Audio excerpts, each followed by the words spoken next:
Tov, ce soir, Be'ezrat Hashem, nous allons débuter les halachot relatives aux brachot que l'on doit réciter, ou du moins à la beracha que l'on doit réciter après avoir vécu un miracle.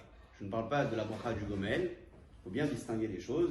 Il existe le remerciement que j'exprime à Akadosh Baruch Hu lorsque j'ai été sauvé d'un miracle, et le Gomel lorsque je remercie Akadosh Baruch Hu d'avoir passé donc un bon voyage, d'avoir été sorti de l'hôpital, sorti de prison, différents cas qu'on évoquera par la suite.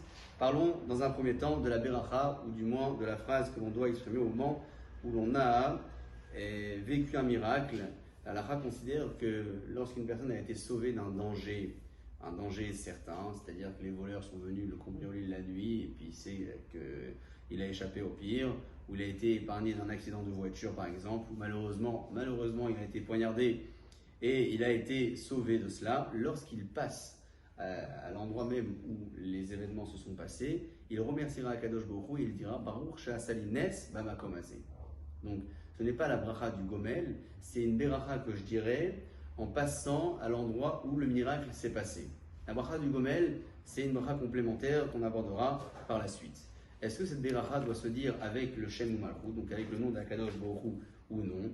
Halakha le Maaseh, lorsque le danger n'a pas été lié à un miracle quel qu'il soit, c'est-à-dire que la personne a été sauvée d'un accident de voiture parce que le conducteur il a eu un bon réflexe, ou bien il a été sauvé, il a été poignardé mais il a été sauvé parce qu'il a été bien soigné, merci à Kadosh Baruch Hu.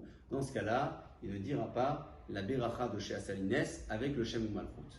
Le seul cas où cette beracha se dira avec le Shem ou Malchut, c'est lorsque il a été sauvé grâce à un miracle qui est sorti donc miderech hateva, c'est-à-dire que par exemple, il donne un exemple ici, Shenivralo Mayan Nechadome. Il avait besoin d'une source, un fleuve, et ça s'est créé à ce moment-là. Il a eu un miracle extraordinaire, et ce miracle lui a permis d'être sauvé. Dans ce cas-là, il dira la bracha de She'asali Nes Bamakom Hazeh avec Baruch Ata Hashem Elokeinu Melech HaOlam, donc avec le Shem ou Malchut. Je rappelle au passage que l'ensemble de la création de ce monde est basé donc sur un miracle constant. La seule différence qu'il y a entre le miracle extraordinaire et le miracle constant, c'est la fréquence. On s'y habitue, donc on ne considère plus qu'un arbre qui donne des fruits est un miracle, alors qu'en réalité, comme le dit Rav Dessler, le fait qu'une graine puisse donner naissance à un fruit, ça relève d'un miracle identique à la résurrection des morts, Baruch Hu.